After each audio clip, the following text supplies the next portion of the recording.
أعوذ بالله من الشيطان الرجيم. بسم الله الرحمن الرحيم. الرحمن علم القرآن خلق الإنسان علمه البيان. الشمس والقمر بحسبان والنجم والشجر يسجدان والسماء رفعها ووضع الميزان ألا تطغوا في الميزان وأقيموا الوزن بالقسط ولا تخسروا الميزان والأرض وضعها للأنام فيها فاكهة والنخل ذات الأكمام والحب ذو العصف والريحان. فبأي آلاء ربكما تكذبان؟ خلق الإنسان من صلصال كالفخار وخلق الجان من مارج من نار. فبأي آلاء ربكما تكذبان؟ رب المشرقين ورب المغربين. فبأي آلاء ربكما تكذبان؟ مرج البحرين يلتقيان بينهما برزخ لا يبغيان. فبأي آلاء ربكما تكذبان؟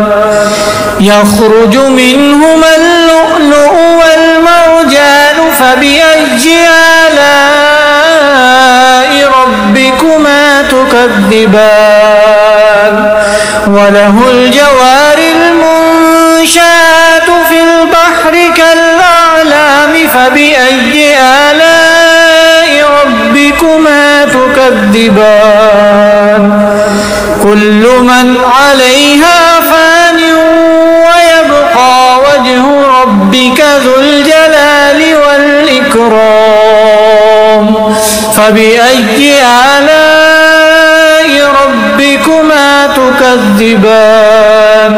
يسأله من في السماوات والأرض كل يوم هو في شأن. فبأي آلاء ربكما تكذبان؟ سنفرغ لكم أيها الثقلان. فبأي آلاء ربكما تكذبان؟ يا معشر الجن والإنس إن استطعتم أن تنفذوا من أقطار السماوات والأرض فانفذوا لا تنفذون إلا بسلطان. فبأي آلاء ربكما تكذبان؟ يرسل عليكما شواظ من نار ونحاس فلا تنتصران. فبأي آلاء ربكما تكذبان؟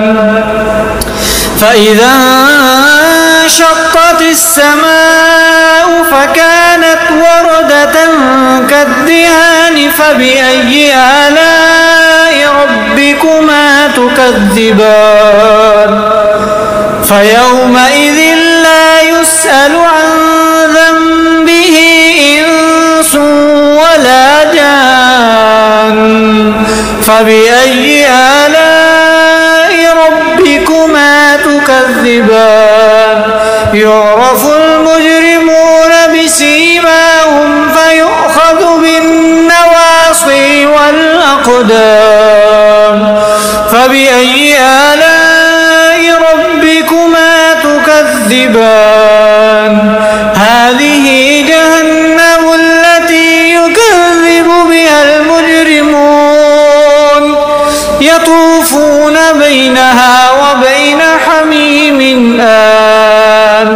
فبأي آلاء ربكما تكذبان ولمن خاف مقام ربه جنتان فبأي آلاء ربكما تكذبان ذواتا أفنان فبأي آلاء ربكما تكذبان فيهما عينان تجريان فبأي آلاء ربكما تكذبان فيهما من كل فاكهة زوجان فبأي آلاء ربكما تكذبان متكئين على فرش بطائنها من استبرق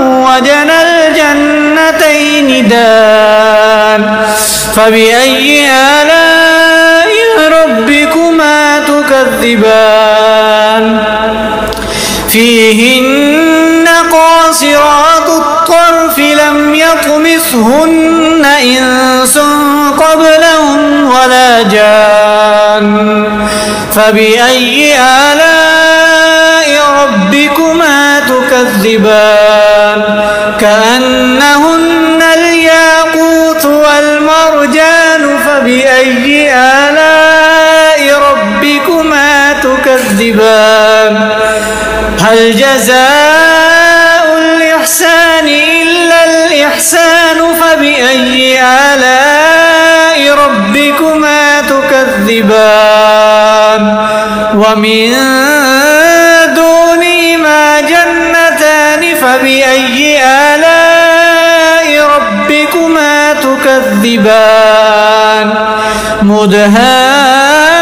مدهامتان فبأي آلاء ربكما تكذبان فيهما عينان نضاختان فبأي آلاء ربكما تكذبان فيهما فاكهة ونخل ورمان فبأي آلاء ربكما تكذبان فيهن خيرات حسان فبأي آلاء ربكما تكذبان حور مقصورات في الخيام فبأي آلاء ربكما تكذبان لم يطمثهن إنس